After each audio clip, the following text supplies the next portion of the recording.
Бир Ахмат деген бай адам бар экен. Жакшы адам, жакшылыкка жарышкан, жамандыктан кайтарган, жакшылык үчүн кызмат кылган бир Ахмат деген адам бар экен да. Ахмат эми бир кудук салдырат экен.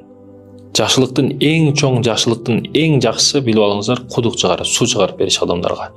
Себеби адамдар электр энергиясыз жашашы мүмкүн бүгүнчү, газсыз жашашы мүмкүн, бирок суусуз жашай албайт адамдар. Ысырап кылба деген ушул жерден билип алсак болот. Мисалы Кыргызстан тоолуу жерде, мөңгүлөрү толуп турат, суулары толуп турат, деңиз, дарыя деген толуп жатат. Бирок Кыргыздын өзүнө иче турган суусу жок. Бул не деген сөз? Неден келип чыкты? Себеби биз ысырапты көбөйтүп жибердик. Ысырап чындыгында көп болуп кетти. Көчөдө агып жаткан жөнөкөй суулар ысырап болсок да айтаңыз. Аристонду жылыткычты коюп коет, ал 40 литрлик баласы бир тутса ысык суу жууп болуп калат. 40 литрди бир балаң иштетип койдубу? Машина жууп жатканда канчалаган литр, 100 литр сууну жууп коюшат машинанын өзүн. А сууга муктаж өлкөгө, Сауд Арабияга барсаңыз 1 литр менен жууп коет. Жарым литр менен дарат алып коет. А бизде канчалаган суулар кетип атат? Суу жетпей атат дейбиз. Бизге суу көп, ысырап көп болуп атат. Ошого жараша Кудай Таала ар бир нерсе, ар бир азап өзүнүн жынсынан болот. Кайсыл жерден күнөөнү кылсак, ошол жерден азап келет бизге. Бизге ысырапты ушул жерден кылып атабызбы? Кудай Таала бизди мынтип бурап коет эртең. Ошол нерсеге муктаж болуп жата беребиз. Сууду ысырап кылбаш керек. Устаздардын бири айткан го, бир жерде сабак даратканасына кирсем дейт, чубак устаз болуш керек. Ошо устаздын сабактарынан бирөөсүнөн көргөн элем. Дарат алдым дейт. Дарат алып жатсам, суда агызып койгонмун, дарат алып баягы замандын талабына жараша техникалар азыр, биз агызып коесуң, дарат ала бересиң го. Ошентип дарат алып атсам дейт, бир адам келди дагы суда агызат, өчүрүп туруп, кичине алып туруп, кайра жуат. Агызат, керегин алып туруп, кайра токтотуп туруп ошентип жуунат, дарат алат дейт да. Анан мен көрүп ошону, меники агып жатат суу, бул токтотуп неме кылып атат. Эми ошо чубагачыдай адамга сабак берип койду дегени да бул. Дарат алыш боюнча. Ошондой устаз чыгып анан, кечиресиз. Рахмат сизге деп баягы ыраазычылыгын билдирген экен да, дарат алышты үйрөтүп койдуңуз деп. Анан устаз келип алып эсептедим дейт. Суду агызып туруп, неме кылсам 10 литр суу кетип калат экен жөнүндө дейт. Агызганда. Мынтип алсам 1 литрге жетпеген суу кетет экен. Дейт да. Ошого биз маани беришибиз керек, ысырапкорчулук. Азыр ысырапкорчулук өтө көп болуп атат. Суу маселесинде өтө көп болуп атат. Жөн эле агызып атат сууларды. Ысырап өтө көп болуп атат. Ошондон кийин ысыраптан тыйылышыбыз керек, урматтуу мусулман туугандарым. Бул жерде баарына адал, мусулманга арам деген темада бир кичинекей окуя бар. Ошол окуяны айтып берем. Ошол кудукту чыгарат экен. Ахмат деген байды айттык. Ошол Ахмат бай адамдарга жакшылык суу жетсин деп, мусулмандардын чөйрөсүндө бир суу чыгарат экен. Кудук чыгаргандан кийин кудуктун башына жазып коет экен. Азыр да кудуктарга барсаңыз, келип чыгышы, кайсы фонд ачып берди, бул кудукту чыгарып берди, сууду бардыгын жазып коет го. Ал дагы жазып коет экен. Баарына адал, мусулманга арам деп. Анан бул бардык адамдар таң калат экен да. Неге мусулманга арам деп? Акылдуулар көрүп, бул неге мындай деп атат? Бул кандай фитна болду деп, ар кимис ар кандай сөздү айтып, бул немеге дагы жетип барат экен. Өкмөт башчы, айыл башчы ошолорго чейин жетип барат экен. Анан чогулуп келишпей, сен неге андай дедиң? Неге антип жазып койдуң? Суу чыгарыпсың? Казыга барат экен. Казыга жетип баргандан кийин казаны желдеттери менен аркылуу алып келип, эмнеге антип жаздырдың дейт экен. Мага далил таап берсеңиздер, мен мунун себебин айтам. Кандагай далил? Башымды оорутпа деп казы дагы жазаңды аласың. Бирок себебин айтам дегенден кийин бул дагы казы дагы өтө ойлонуп, мындай кызыгып калат да. Бул эмне себеп болду бул жазышына деп.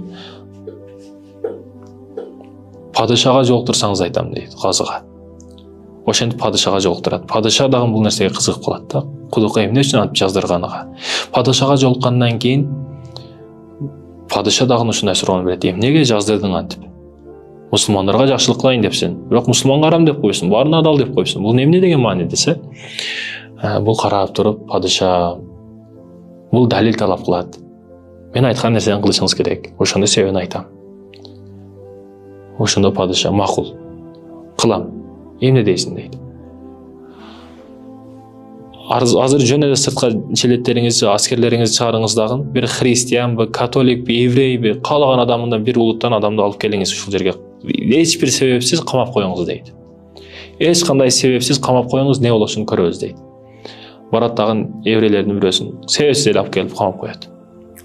Баягылар чогулушту баштайт, ынтымагы бекем, бул неге алып кетип атасыңар буну деп себеп сурашты баштайт. Баягылар чогулуп келип акчасын беребиз, падыша, урматтуу падышам деп кайрылуу каттар келишти баштайт, сураныч өтүнүч каттар келишти баштайт.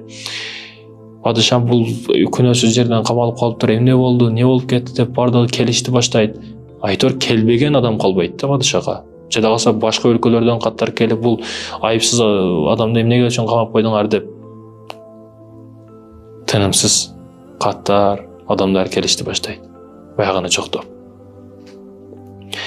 Падышам эми муну чыгарыңыз дейт. Буну еврейди ким ушуну чыгарыңыз дейт. Камактан чыгарыңыз дейт. Чыгаргандан кийин эми урмат падышам мечитте эң таанымал бир молда экен алып келиңиз. Баян кылып жаткан, сүйлөп жаткан, жакшынакай иманга, исламга кызмат кылып жаткан адамды алып келип түрмөгө камап коюңуз эч бир себепсиз дейт. Ошондой кылат. Падыша жилеттерин жөнөтүп бир молда экенин сүйлөп аткан жерден алып суруп алып келет.